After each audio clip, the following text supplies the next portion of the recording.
A gente vai ler em 1 Samuel, capítulo 15, a partir do versículo 22 e 23.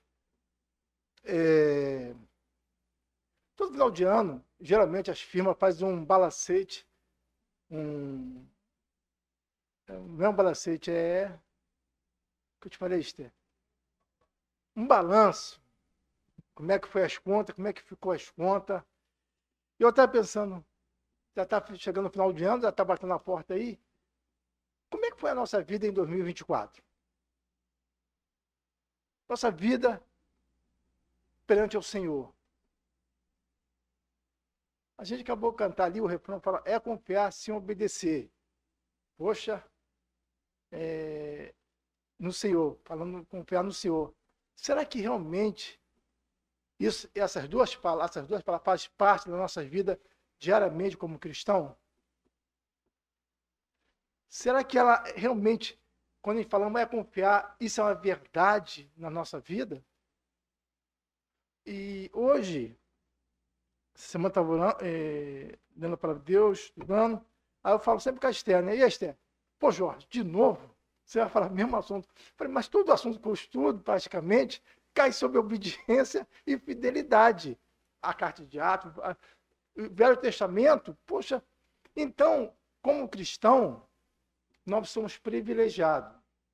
Por que somos privilegiados? Acho que todo mundo tem na mão aí agora. A Bíblia. A Bíblia. E nós erramos consciente. Nós erramos conscientemente. Porque sabemos tudo o que aconteceu com Israel, tudo o que aconteceu com as igrejas, tudo que fala lá em Laodiceia. Nós sabemos tudo o que vai acontecer sobre a desobediência, a infidelidade. Mas fazemos os mesmos erros que no passado. Só que hoje tem uma coisa que está me chamando muita atenção. Nós não temos mais o temor, parece, do pecado. Nós não temos mais o temor da desobediência, da infidelidade com o Senhor. No primeiro dia da semana, nós vemos aqui participar da ceia do Senhor, é uma maravilha. Eu até vou falar assim, poxa, eu me converti no movimento certo. Porque quando a gente começa a aprender sobre a ceia do Senhor, que nós temos o privilégio de todo primeiro dia da semana participar da ceia, quem dera que fosse todo dia, como vai ser a reunião de oração agora, a semana toda, que a igreja primitiva participava todo dia.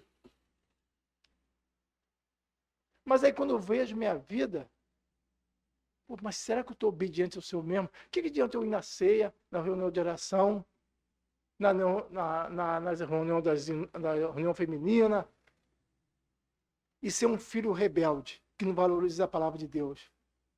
Nós achamos, incluído nesse meio, que a desobediência não vai ter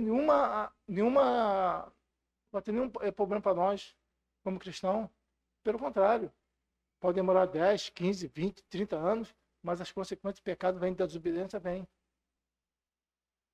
Quando eu vejo aqui que nós temos um manancial da palavra de Deus e sabemos que vamos colher, mas é mesmo assim nós fazemos, parece que nós somos masoquistas, gostamos de sofrer as consequências. Gostamos de sofrer. Damos conselho para as pessoas que é do mundo, mas o mesmo conselho que nós damos para a pessoa para não fazer, nós fazemos. Hoje eu estava escutando um estudo do irmão, eu esqueci o nome daquele irmão. Ele não tem praca, não tem nada. Ele se reúne na nossa simplicidade, falando sobre o divórcio. Aí falou sobre o divórcio. Ele não deixou, pela escritura, nenhuma brecha, como em vários assuntos que eu escutei e nós escutamos, nenhuma brecha para separação. E se você separa, não case mais. Acabou. Fim de papo. Mas não é o irmão que está falando. É a palavra de Deus. Ah, se você roubou, você vai lá e pague. Aí queremos introduzir coisas hoje, na igreja que não está de acordo com a vontade de Deus. O que o Senhor deixou para a igreja em Atos dos Apóstolos e como teve o crescimento? Por que a igreja de Atos dos Apóstolos cresceu tanto no começo dela? Vamos lá, Lucas. É você mesmo, está no primeiro. E aí já tirou 10. Obediência. Comunhão. Mas a comunhão era aquela comunhão fria ou era aquela comunhão de desejo de estar ali? De abraçar os irmãos?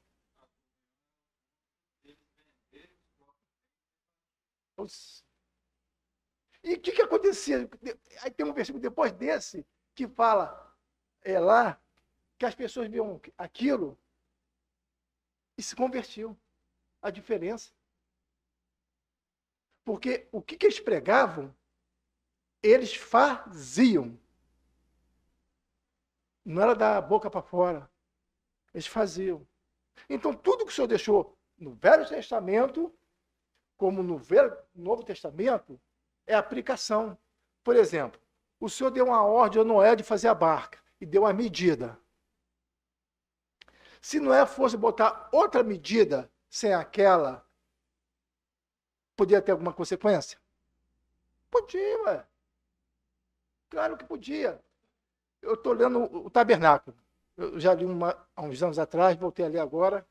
Poxa vida, compra um livro do Tabernáculo, que a Audição de Garagola vende, o Zé Geraldo vende, nosso irmão. É fantástico. Como nós aprendemos com o Tabernáculo.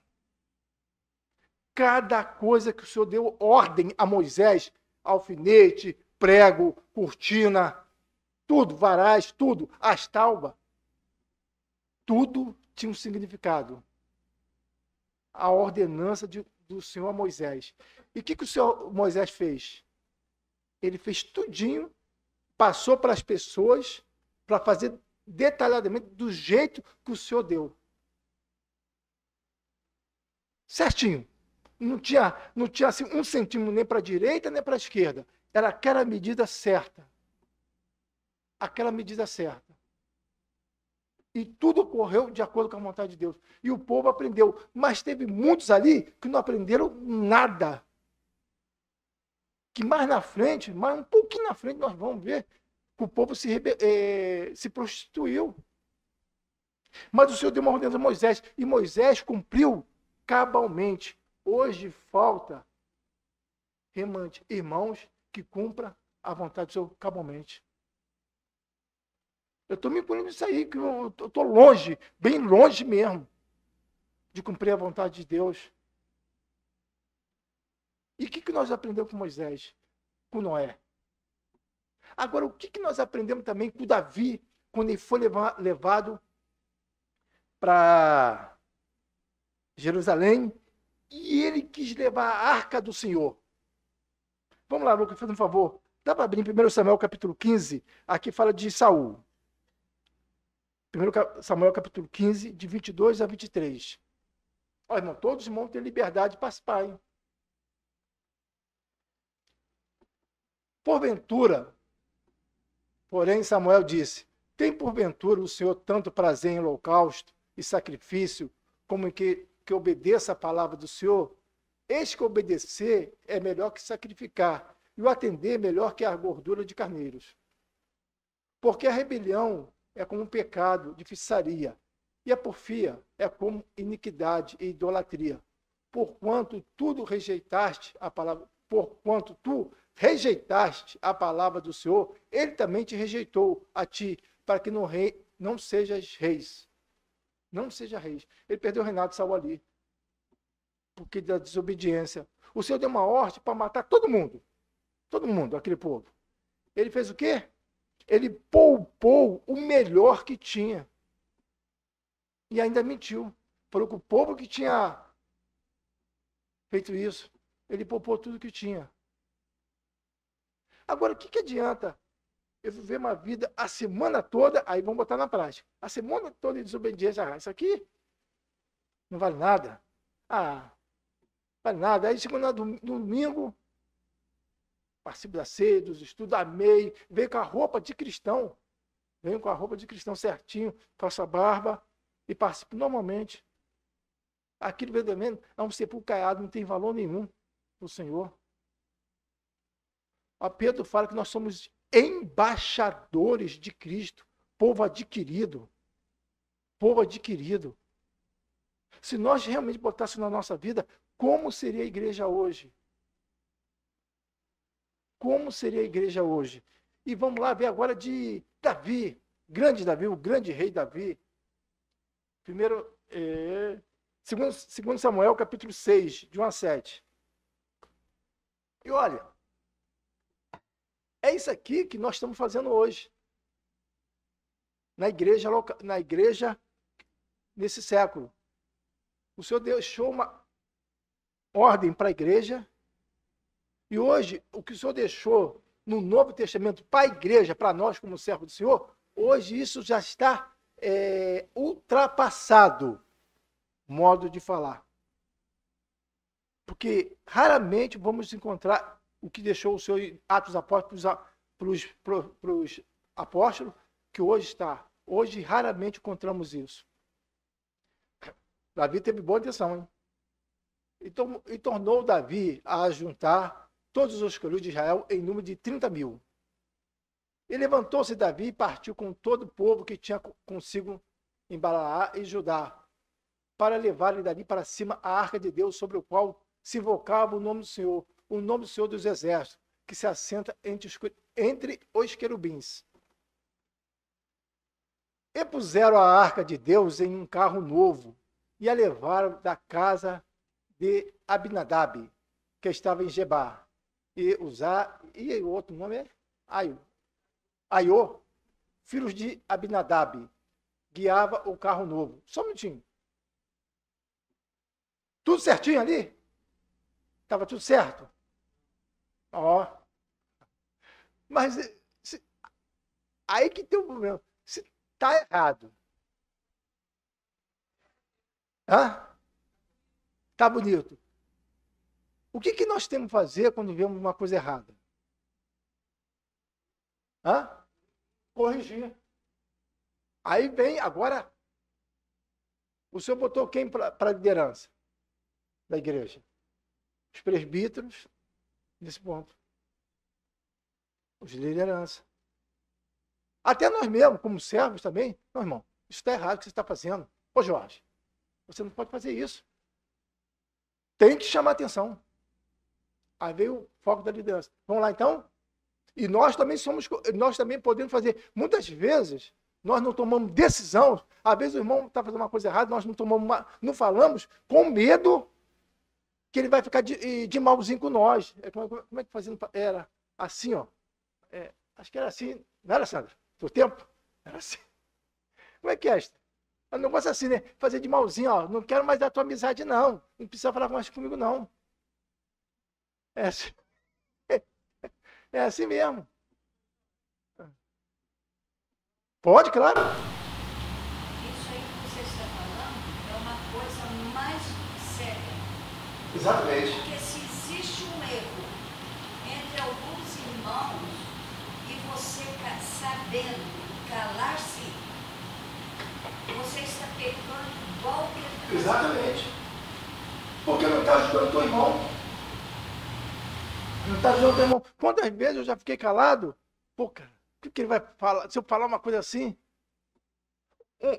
no passado, eu já falei isso aqui, a Esther falou para não falar mais, mas vou falar assim mesmo. Então, eleger não, foi levantar 2 presbíteros, onde nós se reunimos. 2 presbíteros, liderança. A igreja estava sem de liderança, porque teve uns problemas lá, teve um racha. Aí levantar 2 irmãos. 99,99%, todo mundo sabia que aqueles irmãos não tinha como ser presbíteros. Foi colocado para, como é que se diz, para falar que tinha alguma coisa lá, algum irmão. E o que vocês acham que aconteceu com esse trabalho? Acabou o trabalho. Acabou. Um irmão falou, ó, eu só posso vir na reunião uma vez por mês, porque eu tenho meu trabalho. Ele falou que não podia mais na reunião. Só podia... Foi assim mesmo, na cara. O outro falou assim, não, mas eu tenho minha vida, vamos ver se dá para ajudar. Aí eu falei, caramba, isso é colocado numa assembleia para a gente aceitar. E eu sabia que estava errado, mas eu falei assim, eu vou falar nada, cara. Quem sou eu? Os irmãos lá só tem nome, tudo nome graúdo. A consequência não demorou, acho que uns 10 anos, acabou o trabalho. O trabalho nunca foi para frente. Ficou estagnado. Só via os irmãos saindo. E cada um fazia o que queria. Cada um fazia o que queria. Aí, pior ainda, quando foi feito um estatuto, e botaram no estatuto sobre o véu, que as irmãs tinham que usar o véu. Aí que você via coisas assim, véu não! Não bota o véu porque isso aí é do tempo do passado, não bota o véu porque isso aí não existe mais. Brigaram, aí teve outra, existir outra divisão, aí os irmãos, não, cara, vamos acertar aqui, tipo um conchave, vamos tirar isso. Pô, peraí, o véu é bíblico, cara. Lê lá em 1 Coríntios. Minha esposa está ali de prova, vamos fazer um evangelismo, que 2 irmãs me pediu, eu falei assim, pô, mas eu não tenho aprofundamento nesse estudo, eu vou lá ler contigo, mas vamos lá. E nesse dia, a mãe dela estava participando do estudo. A mãe dela era espírita. Espírita. Estavam as 2 irmãs que são crentes e a mãe. E, já que ela estava lá, ela assistiu. E falamos que o véu é bíblico, não sei mais o quê. Sabe quem concordou com o véu? A mãe dela, que era espírita. As filhas não concordaram. Falei, aí eu não posso entrar na sua cabeça.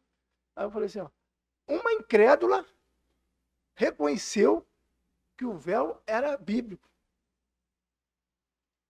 Aí eu falei assim, ó, cada um vai dar conta de si.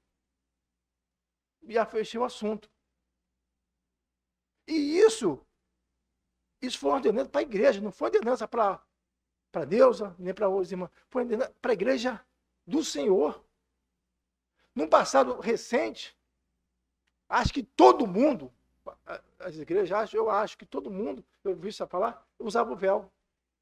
Por que parou de usar o véu? Por que parou? Vamos lá. Não, era maior, né?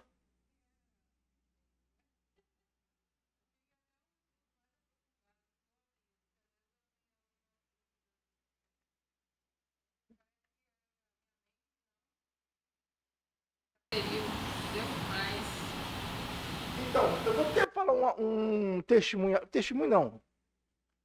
E também, é até delicado falar isso, uma irmã vem de outro princípio, isso foi eu reuni com essa irmã. Ela veio de outro princípio, casou com o irmão do nosso princípio, e foi se reunir lá. Aí fala para ela assim, ó, para você ter ministério, Alessandra, vou dar um exemplo aqui, deixa eu dar um exemplo. Alessandra, para você ter ministério com as crianças, você tem que usar véu. A liderança falou isso para ela. O que ela fez? Botou véu. Mas ela botou por quê? Porque ela foi obrigada a botar. Não chamaram ela, estudaram com ela, não fizeram a obrigação, senão não ia ter ministério com as crianças. Tudo bem, ela usou por mais de 20 anos. Quando ela saiu do princípio, ela pegou o véu, picou todo. Eu não estou falando, isso foi verdade. Aí aconteceu o quê? Eu posso estar, de repente, a primeira filha dela engravidou, perdeu a criança. A segunda filha engravidou, perdeu a criança. O marido da primeira da filha mais caçula, ele foi até meu padrinho de casamento aqui, morreu, tudo novo. E eles não aprenderam. Eles não aprenderam.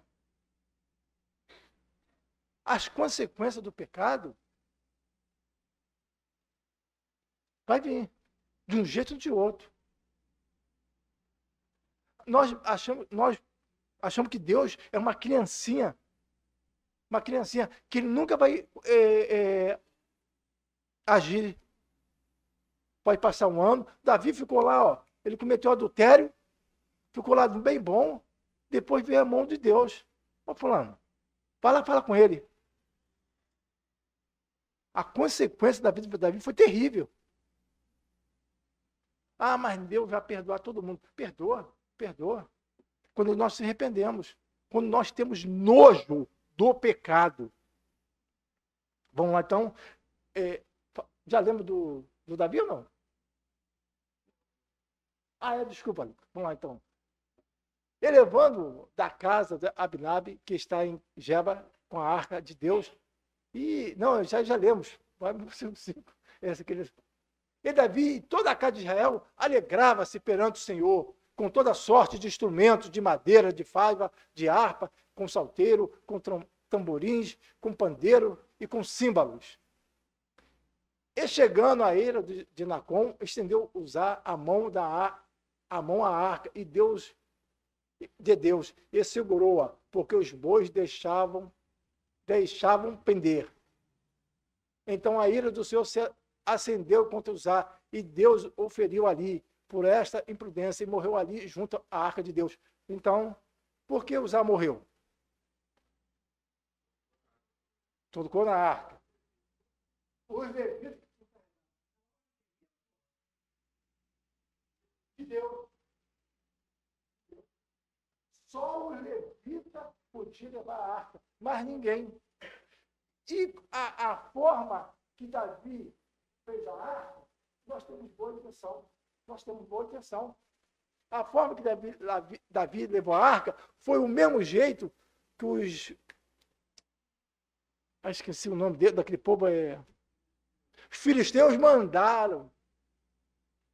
E Davi copiou igualzinho. Deus não quer cópia, não. Quer que obedeça a palavra dele. Toda vez que Israel pecava, tinha consequências. Isso nós vemos diariamente. Mas toda vez que Israel se arrependia, tinha o quê? Avivamento, despertamento. Despertamento. E agora vamos ver agora. Tá. E o que o Senhor deixou para a igreja do Senhor nesses anos? Para a igreja, lá em Atos dos Apóstolos.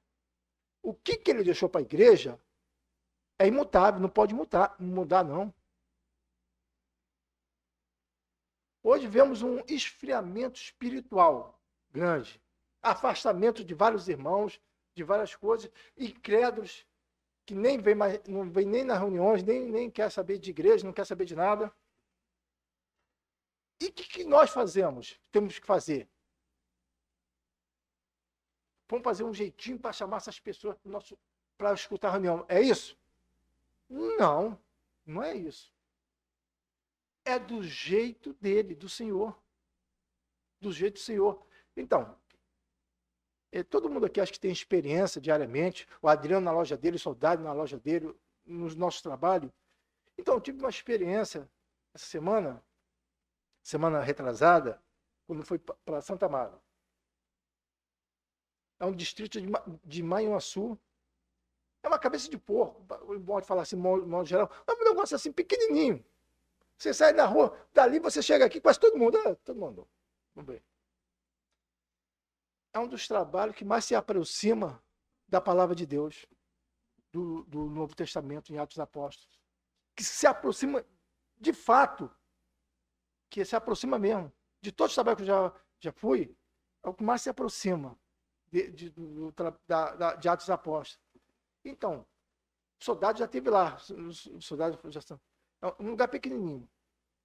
No salão deles, quantas pessoas você acha que cabe? Mais ou menos no salão. Que é mais ou menos todo o culto dele. Se eu estiver falando mais, o pessoal pode ligar para o nosso irmão Zé Carlos Rosa, que ele sabe disso. É 150, 180 pessoas, todas as reuniões. O que será? Os irmãos falam que todo domingo, quando tem reunião, tem vários descrentes aparecendo. Mas por que será isso? Pô, nós ficamos uma briga para chamar uma criança para vir aqui. Entregamos folheto, damos seu trabalho, mas vamos buscar de carro. Eu estou no modo geral. Isso é modo. Por que um trabalho na roça? Trabalho na roça, não tem quase ninguém lá. Dá mais de 150, 160 pessoas e todas as reuniões e tem conversões. E por que hoje nossas igrejas do princípio dos irmãos, como várias igrejas, não tem mais conversões? Dificilmente ouvimos falar de uma conversão. Não é impossível, mas dificilmente nós ouvimos falar de conversão. Ouvimos sim, muitos tempos cheios mesmo, mas pregamos um evangelho totalmente distorcido daquilo que o Senhor Jesus que deixou para os apóstolos. Totalmente. Quando vai conversar com essas pessoas, não estou fazendo discriminação. Praticamente não sabe nada, não sabe nem o que é a conversão, não sabe o que é uma ceia, não sabe o que foi deixado para a igreja. Uma vez a gente estava entregando um folheto, eu e Ismael, a pessoa perguntou a gente se aqui a gente pulava, se a gente rodava. Eu falei, minha filha, isso não está na Bíblia não, senhor. Isso, o Ismael falou claramente, Jorge, é porque ele não conhece a palavra de Deus. Não conhece. Não conhece. E tem como essas pessoas, tem milhares de milhões que estão sendo enganados. Por que hoje as igrejas estão estagnadas? Porque nós temos que dar o nosso jeitinho para ajudar Jesus Cristo, porque ele não é capaz de mandar pessoas. Em Atos Apóstolos, vamos ver, ó, Atos capítulo 2, de 37 a 47.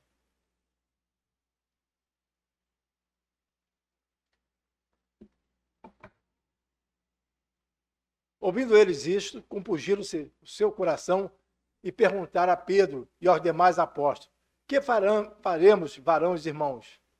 E disse Pedro, arrependei-vos e cada um de vós seja batizado em nome de Jesus Cristo para perdão dos pecados e recebereis o dom do Espírito Santo. Porque a promessa vos diz a respeito de vós e a vossos filhos e todos os que estão longe tanto quantos Deus, nosso Senhor, chamar. E com muitas outras palavras, isso testificava e os exortava, dizendo, salvai-vos dessa geração perversa. E de sorte que foram batizados os que de bom grado receberam a sua palavra. E naquele dia agregaram-se quase 3.000, só um minutinho, quase 3.000 almas. Pedro falando ali, ó, arrependeis. Não foi um culto grande, tem que se arrepender. O que eu tenho que fazer para ser salvo? Se arrepende. E quantas pessoas se converteram? 3.000 almas.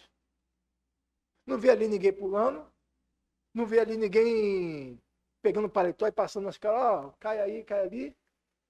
Foi só pregação de quê? Do evangelho. Mas tem uma coisa que foi estabelecido no começo da igreja, eles cumpriam cabalmente aquilo que o Senhor deixou para a sua igreja. Cabalmente cumpria. Cabalmente cumpria. Mas isso vem se distorcendo ano após ano, anos dessa que o Senhor deixou para os apóstolos. Tanto que no final, como nosso irmão Guilherme está dando estudo, a igreja de Laodiceia, o último período. Alguns irmãos categoricamente falam que já estamos na Laodiceia. E eu concordo com eles. Concordo. Porque quando nós vemos e falamos assim, tudo bem, nós não somos super-homens. Quando falamos que estamos desanimados para vir nas reuniões, eu posso ser até hipócrita, falar da boca para fora e amanhã não vir mais. Mas isso dá uma dor no coração, quando falar essa palavra desanimado.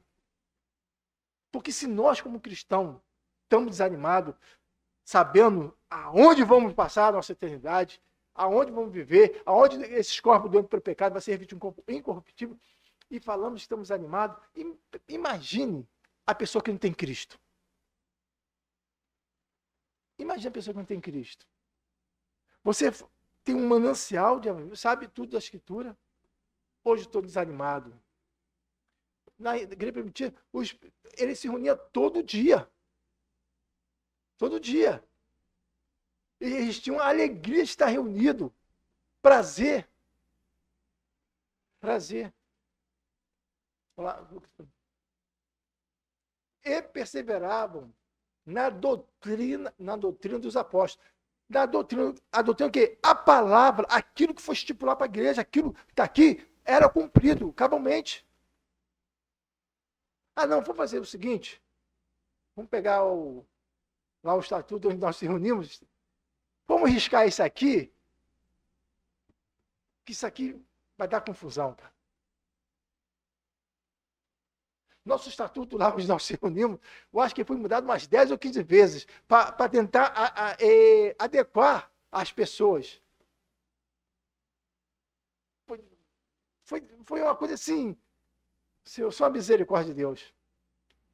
Todo ano tinha que ir lá no cartório e pagar, ó, vamos tirar essa parte aqui, que essa parte aqui está ofendendo alguns irmãos e eles não vão conseguir cumprir isso aqui. Um simples estatuto. E foi levando. Foi uma coisa assim. Ai, Senhor, misericórdia.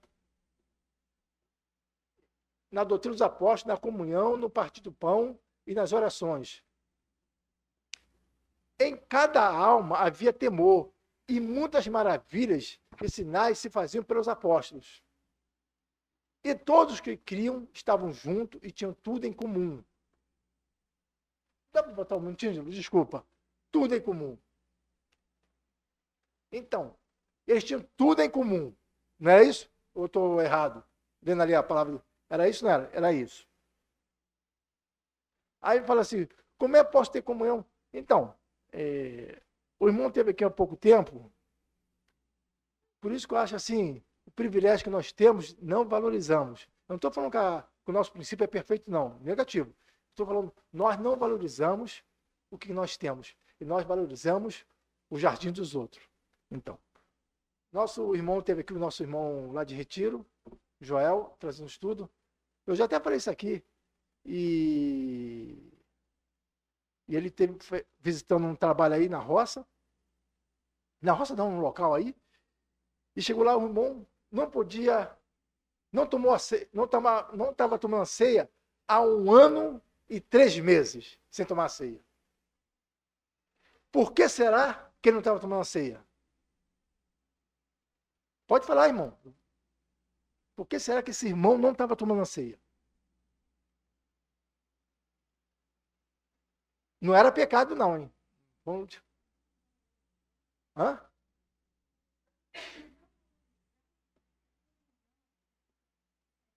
Então, a Bíblia fala o quê?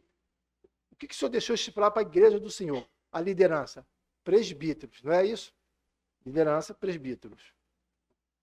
Todo irmão em comunhão, eu aprendi isso. Acho que todo irmão em comunhão pode chegar aqui, o Ivan, o Valmir, o Luiz Carlos, o Adriano, o Israel, o Cicinho, o Batista, o Lucas. Partir o pão. Não é isso que a Bíblia fala? Todo mundo tem liberdade. Em outros princípios, você não tem essa liberdade. Esse irmão estava 1 ano e 3 meses sem partir o pão, porque não tinha a figura de um pastor. 1 ano e 3 meses, porque não tomava ceia, porque não tinha uma figura do pastor. Então, aquilo que o Senhor deixou para a igreja, para todos os salvos em Cristo, fazer esse memória de mim, não tem valor. Tem valor mais o que nós achamos que tem que fazer. Ó, tem que ter um sacerdote. E isso, um privilégio que nós temos de orar, de trazer um estudo. Imagine, Lucas, Guilherme, Ismael, eles nunca podia ter, né? Nunca ter oportunidade, ninguém, de trazer um estudo em outras dimensionais. Seria bem difícil. Podia até trazer, mas seria bem difícil. Aonde a palavra de Deus não fala isso. Exercer os teus dons.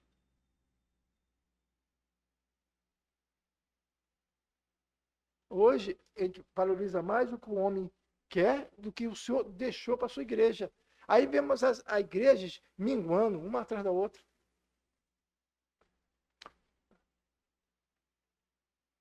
Vendiam suas propriedades e fazenda e repartiu com todos, segundo cada um tinha necessidade. E perseverando, unânimes, e todos os dias, todos os dias, não é um dia da semana não, todos os dias no templo, e partindo pão em casa, comiam junto com alegria e singeleza de coração, louvando a Deus e caindo na graça de todo o povo, e todos os dias acrescentava o Senhor à igreja aqueles que haviam de ser salvar. Quem acrescentava? Era o Senhor. Esse modelo durou pouco tempo. Mas engraçado que nós sabemos que esse modelo dá certo, né? Esse modelo dá certo. Então, por que nós não copiamos esse modelo? O que falta para nós copiar o modelo que Cristo deixou para nós? O que falta? Nós vemos tantos movimentos, vamos fazer isso, vamos fazer aquilo, mas isso que o Senhor deixou para a sua igreja, poucos irmãos, poucos trabalhos estão cumprindo isso. Poucos trabalhos estão cumprindo isso no Novo Testamento. Então nós tiramos a glória do Senhor e botamos um homem no meio para fazer tudo. Segue aquele irmão que ele vai dar crescimento. Segue o outro irmão que vai fazer isso. Aqui está falando para seguir o Senhor, o que ele deixou para a sua igreja. Não foi para o jovem, mas para a sua igreja, o modelo que tem que ser cumprido. Mas a ceia está ultrapassada. Está ultrapassada. Vamos fazer uma vez por mês, uma vez, 2 meses, duas vezes por mês, uma coisa assim, ou de ano em ano. Se vocês forem conversar, eu não estou falando que todo mundo, tem muitos irmãos aí de outros princípios muito sérios. Muito sério mesmo. Eu mesmo conheço irmãos da presbiteriana, da batista, muito sérios mesmo. Mas se você perguntar a vários irmãos em Cristo, o que é o significado da ceia? O que aquilo representa para o cristão? Muitos não sabem. Teve uma irmã que está vindo aqui agora, né? De vez em quando ela aparece aqui. Ela se reúne aqui perto. E aí conversando, algumas irmãs estavam conversando com ela. Aí falou para ela assim, não, irmã. Não, ela perguntou assim, toda vez que eu venho aqui tem ceia. Aí uma irmã falou, não, porque aqui todo domingo tem ceia. Ué, mas por quê? Peraí, por que não? Porque ela não foi ensinada a fazer isso em memória de mim até que eu volte. O que nós estamos esperando? A volta de Cristo. Quem dera que nós possamos fazer aqui, como vamos fazer a partir de semana que dia 2 agora, vai começar segunda-feira, dia 2, segunda-feira de dezembro, fazer a semana toda da ceia do Senhor. Porque Jesus Cristo está batendo na porta, ele pode vir a qualquer momento. Não é que a ceia vai nos salvar, nada disso, mas o que ela representa para todo cristão salvo? A esperança viva da volta dele. E se morrermos, vamos para o descanso. A esperança viva. E hoje estamos negligenciando esse fato.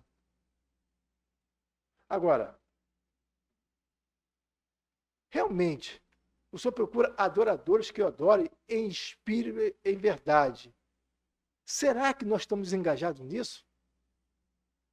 Será que nós estamos ali como adorador verdadeiramente? Qual pai que gosta de filho rebelde? Ninguém, cara. Eu não gosto. Eu não sou mais alguém. Tem hora que só misericórdia. Eu, quando eu lembro no passado, como eu fui rebelde com meu pai, isso tem consequência. Para finalizar, vamos abrir nossa Bíblia lá em Salmo, vamos ver aqui, Salmo 119, versículo 1 e 2.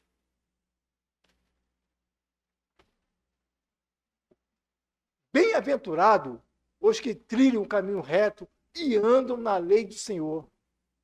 Bem-aventurado os que guardam os seus testemunhos e buscam de todo o coração. Que busquem de todo o coração. Que realmente possamos valorizar a palavra do Senhor. Que realmente possamos valorizar o que o Senhor deixou para nós. Tem dia que não vou poder vir aqui na reunião. Mas também, não é só aqui não, é nas nossas casas.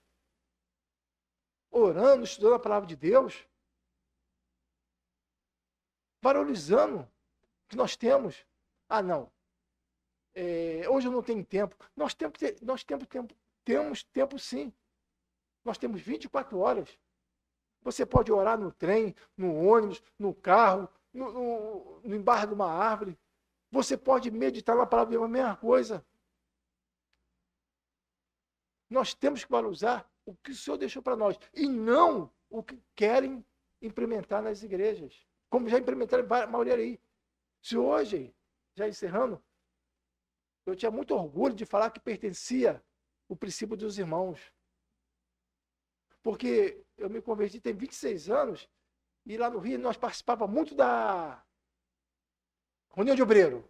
Então conheci muitos trabalhos, Xerém, Miguel Pereira, onde a Carmelita morou lá, Mesquita, Belfor Roxo, Vila dos Teles, Olaria, Senador Camará, Andaraí, São Carlos, tudo. Você entrava, era a mesma coisa. Era a mesma coisa. Tudo. Mesma coisa. Mesmo padrão. Hoje, muitos estão longe do que o Senhor deixou para a igreja.